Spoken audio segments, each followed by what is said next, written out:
Minas Gerais, 1843.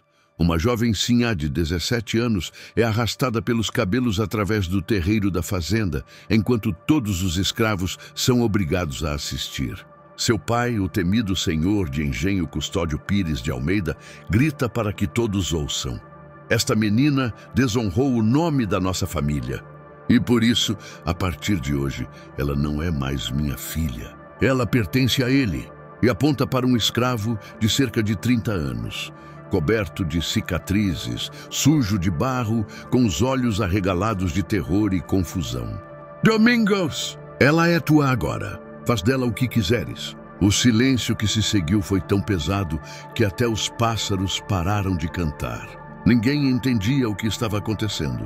Ninguém acreditava no que acabara de ouvir. Um senhor de engenho estava entregando sua própria filha branca, sua primogênita, a um escravo. Como castigo, era a coisa mais absurda, mais blasfema, mais impensável que alguém poderia imaginar no Brasil imperial. Mas aconteceu, e o que veio depois mudou não apenas a vida daquela família, mas abalou os alicerces morais de toda uma região. Você está no canal Ecos da Escravidão. Aqui cada vídeo é uma viagem no tempo, onde revivemos as páginas mais obscuras do Brasil imperial e do período colonial. Não são lendas, são temas reais, inspirados em acontecimentos documentados, mas narrados de forma intensa e humana, para que você sinta na pele como era viver no tempo da senzala, do pelourinho e dos engenhos. Revelamos histórias reais do Brasil imperial e do colonialismo, sem filtros e sem máscaras. Foram horas de pesquisa em documentos esquecidos e registros ocultos para trazer este conteúdo até você. Deixa o teu like, comenta de onde nos acompanhas e como imaginas que teria sido viver no tempo colonial. Isso ajuda muito a fortalecer o canal e a espalhar essa memória que a história tentou apagar. A história começa 3 semanas antes daquela cena no terreiro. Na fazenda do Córrego Seco, localizada nos arredores de São João del Rei, Minas Gerais, uma das regiões mais ricas em ouro e café do Brasil, vivia a família Pires de Almeida. O patriarca Custódio Pires de Almeida era um homem de 58 anos, viúvo há 7 anos, senhor de 140 escravos, dono de terras imensas e de uma reputação implacável. Diziam que ele nunca perdera uma disputa judicial, nunca pagara uma dívida com atraso, nunca permitira que um escravo fugisse sem ser recapturado e exemplarmente punido. Era temido e respeitado, mas também era um homem profundamente religioso. Frequentava a missa todos os domingos, rezava o terço todas as noites, acreditava que Deus o havia colocado naquela posição de poder para manter a ordem divina. Brancos no topo, negros embaixo, cada um no seu lugar. Ele tinha 3 filhos: Mariana Eufrazia, de 17 anos, a primogênita, Joaquim Amaro, de 15 anos, e a caçula, Isabel Cândida, de apenas 11 anos. Mariana era a favorita. Custódio via nela a própria imagem da falecida esposa, Dona Perpétua, que morrera de complicações no parto da caçula. Mariana tinha cabelos negros longos, olhos claros, pele alva e uma beleza que atraía olhares de todos os rapazes da região. Custódio já havia arranjado seu casamento com o filho de um capitão-mor de Barbacena, um jovem rico e de boa família. O casamento aconteceria em 6 meses. Tudo estava planejado.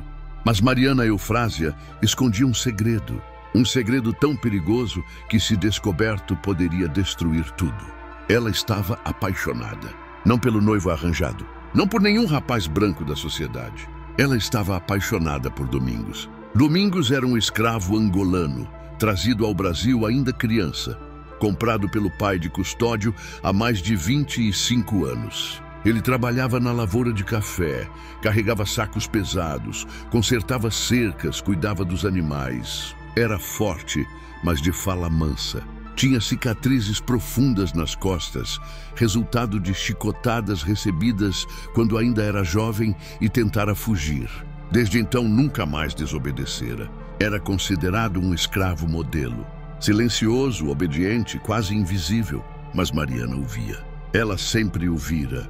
Desde criança, quando ainda brincava no quintal e ele passava carregando lenha, ela sentia uma curiosidade estranha por aquele homem que nunca sorria, que nunca reclamava, que parecia carregar o peso do mundo nos ombros.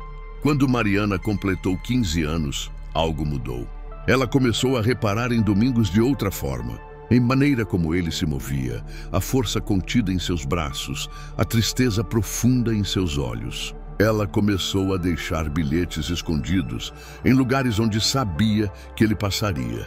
Pequenas mensagens escritas em papel rasgado. Você é mais do que eles dizem que você é. No início, Domingos ignorou. Tinha medo. Sabia que qualquer interação com uma sinhá branca significava morte certa. Mas os bilhetes continuaram. Você merece ser livre. E então, um dia, ela deixou um que dizia: encontra-me atrás da capela à meia-noite. Domingos sabia que deveria ignorar. Sabia que era uma armadilha, ou pior, uma loucura que os levaria à destruição. Mas algo nele, algo que fora esmagado por anos de escravidão, ainda pulsava fraco. A vontade de ser visto como humano. E ele foi.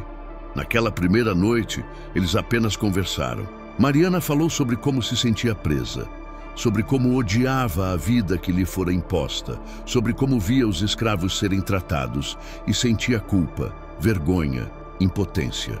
Domingos ouviu em silêncio, sem acreditar no que estava acontecendo. E quando ela perguntou: você já sonhou em ser livre? Ele respondeu com a voz quebrada: todos os dias, sinhá. Todos os dias! Foi o início de algo que nenhum dos dois poderia nomear. Não era apenas rebeldia de Mariana. Não era apenas gratidão de Domingos. Era algo mais profundo, mais perigoso. Reconhecimento mútuo de humanidade num mundo que negava essa possibilidade. Os encontros continuaram, sempre escondidos, sempre à noite, sempre com o risco de serem descobertos. Mariana levava comida roubada da cozinha. Domingos falava de Angola, da família que nunca mais vira, da língua que estava esquecendo. E aos poucos o impossível aconteceu. Eles se apaixonaram, não de forma romântica e idealizada, mas de forma desesperada, proibida, condenada. Eles sabiam que não havia futuro.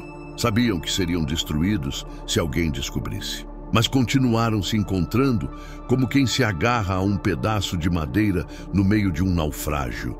E então, 3 meses antes do casamento arranjado, Mariana descobriu que estava grávida. O terror foi absoluto. Ela sabia o que isso significava. Sabia que não conseguiria esconder. Sabia que quando o noivo e a família descobrissem, seria o fim de tudo. Ela chorou nos braços de Domingos, que pela primeira vez na vida sentiu algo além de desespero. Sentiu ódio. Ódio de um sistema que os colocara naquela situação impossível. Ódio de um mundo que tratava amor como crime. Eu vou fugir, disse Domingos, e tu vens comigo. Vamos para um quilombo, para longe, para qualquer lugar. Mas Mariana sabia que era inútil. Eles seriam caçados, capturados, mortos. Não havia saída. Foi Joaquim Amaro, o irmão de 15 anos, quem descobriu primeiro. Ele seguiu Mariana numa noite e viu tudo. Viu os dois juntos, viu o beijo, viu as mãos entrelaçadas. E correu diretamente para o pai. Custódio Pires de Almeida não acreditou no que ouviu. Achava que o filho estava mentindo, inventando histórias. Mas na noite seguinte ele mesmo foi espiar.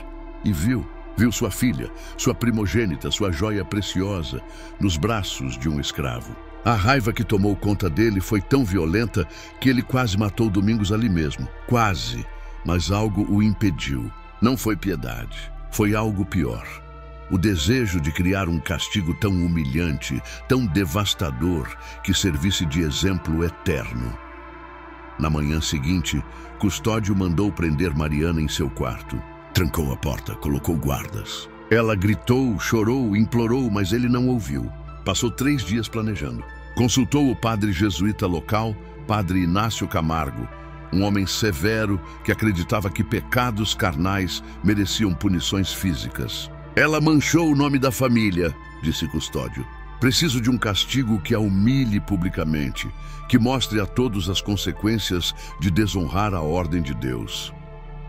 O padre sugeriu açoites, prisão, exílio.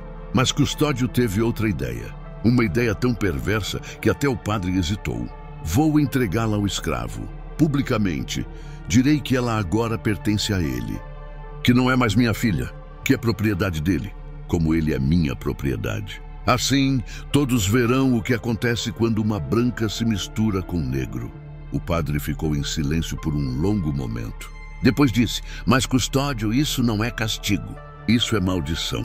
Estás a condenar tua própria filha a um destino pior que a morte. Estás a colocar o escravo numa posição que só pode terminar em tragédia. Custódio respondeu com frieza. Ele aceitou esse destino quando tocou nela. E ela aceitou quando se deitou com ele. Agora, ambos viverão as consequências. E foi isso que aconteceu naquela manhã, 3 semanas depois da descoberta. Custódio mandou reunir todos os escravos, todos os trabalhadores livres.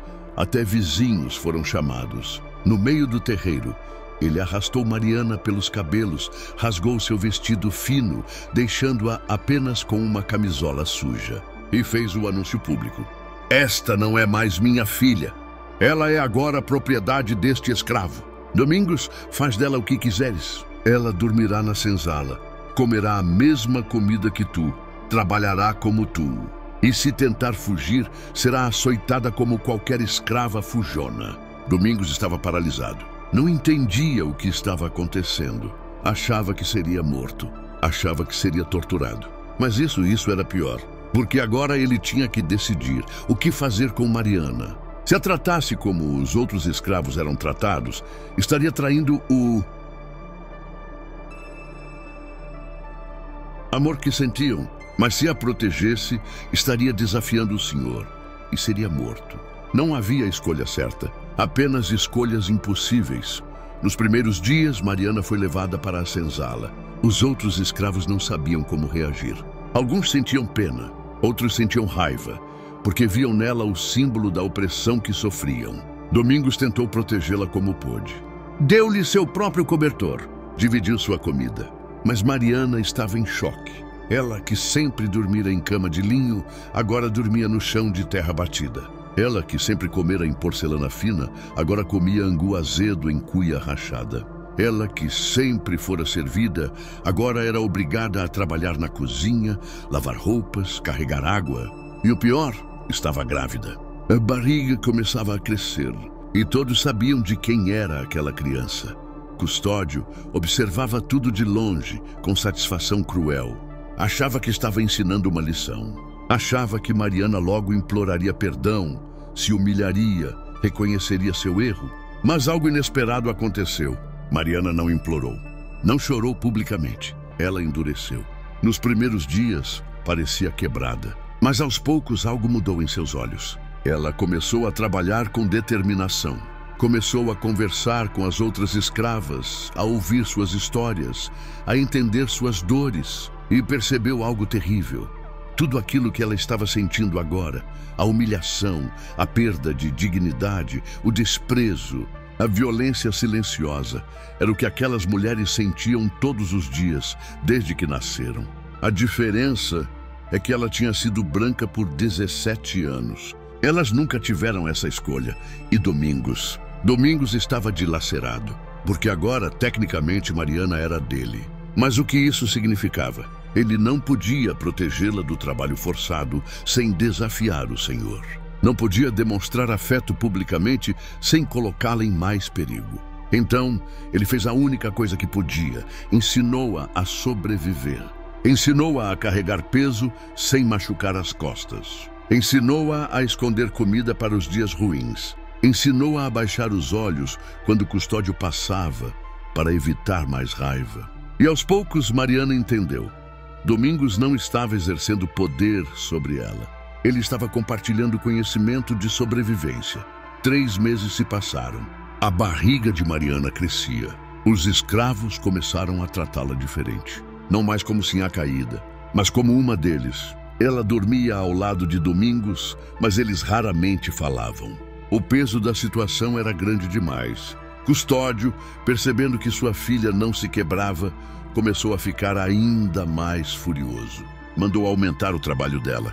Mandou que fosse para a lavoura de café, carregando cestos pesados sob o sol escaldante. Queria forçar um aborto. Queria destruí-la completamente.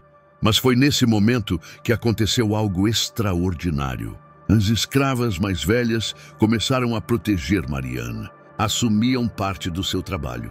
Dividiam comida extra. Colocavam folhas medicinais nas suas feridas. E quando uma delas, chamada Tia Joana, uma africana de quase 70 anos, viu Custódio tentando bater em Mariana, ela se colocou na frente e disse: "Se o Senhor bater nela, terá que bater em todas nós." Custódio ficou paralisado. Nunca em toda a sua vida um escravo desafiara sua autoridade assim. Ele poderia ter mandado açoitar todas. Poderia ter vendido todas para fazendas piores. Mas algo no olhar de Tia Joana o fez hesitar. Não era medo, era algo pior. Era dignidade. Era a recusa de aceitar mais humilhação. E pela primeira vez na vida, Custódio Pires de Almeida sentiu medo dos seus próprios escravos. Mariana deu à luz numa noite de tempestade, 6 meses depois de ter sido entregue a Domingos. O parto foi difícil, assistido apenas pelas escravas, na senzala, sem médicos, sem parteira branca. Ela gritou durante horas. Domingos ficou do lado de fora, com as mãos tremendo, rezando em língua que já não se lembrava direito. E quando o bebê finalmente nasceu, era um menino. Um menino de pele morena, cabelo crespo, olhos grandes. Mariana o segurou nos braços e chorou. Mas não de tristeza. Chorou porque percebeu que aquele menino, fruto de amor proibido, nascido na escravidão, carregava em si a prova viva de que o sistema era uma mentira. Porque se amor podia existir entre uma sinhá e um escravo, se uma criança podia nascer dessa união, então todas as justificativas para a escravidão, de que negros eram inferiores, de que brancos eram superiores, eram falsas. Custódio, quando soube do nascimento, mandou chamar Mariana. Ela foi até a casa grande, ainda sangrando do parto, carregando o bebê. Custódio olhou para o neto, porque por mais que odiasse admitir, aquela criança tinha seu sangue, e disse: "Esse menino vai ser registrado como escravo, como filho de escravo. E tu, Mariana, nunca mais serás considerada minha filha. Estás morta para mim."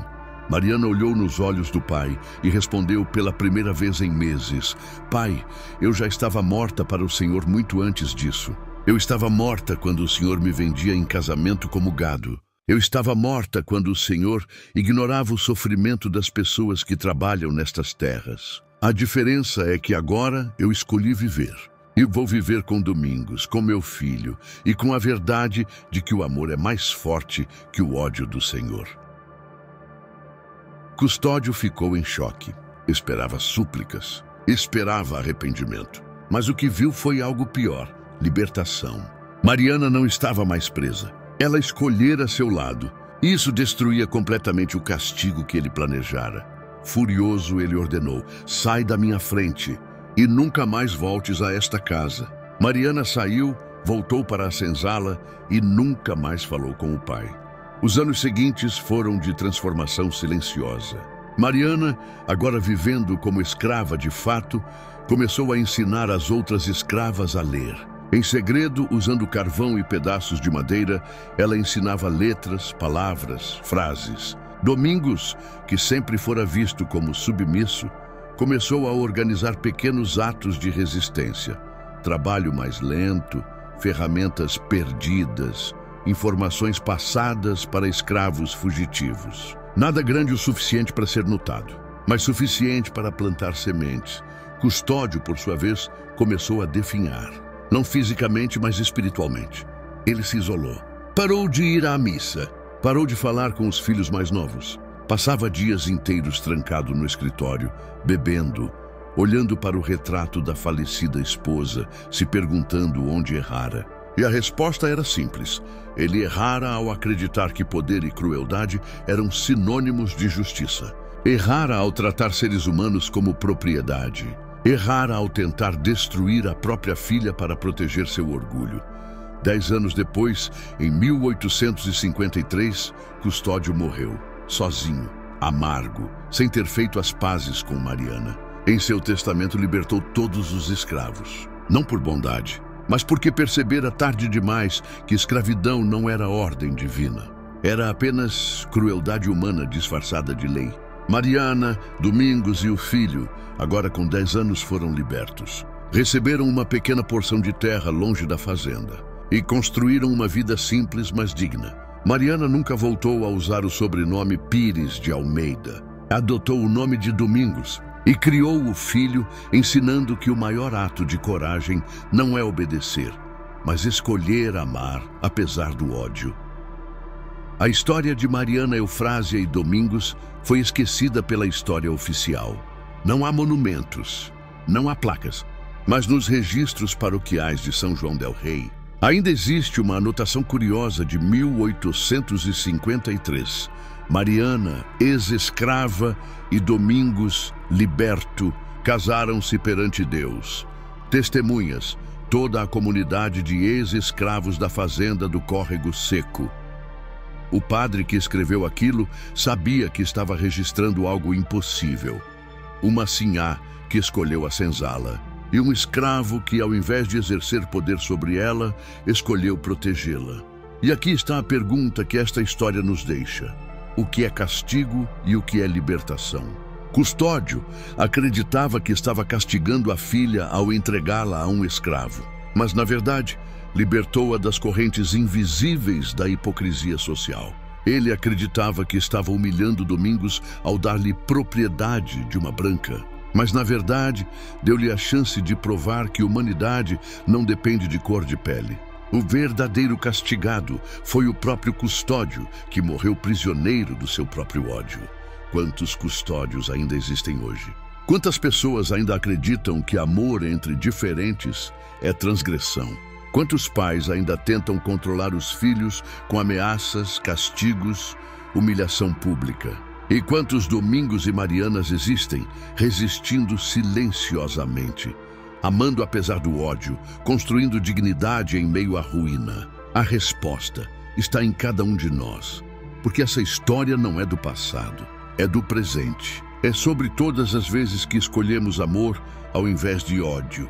É sobre todas as vezes que reconhecemos humanidade onde a sociedade nega. É sobre todas as vezes que recusamos ser cúmplices de sistemas que desumanizam.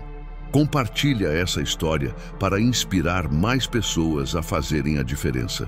Para que nunca mais nenhum pai acredite que destruir uma filha é ato de justiça.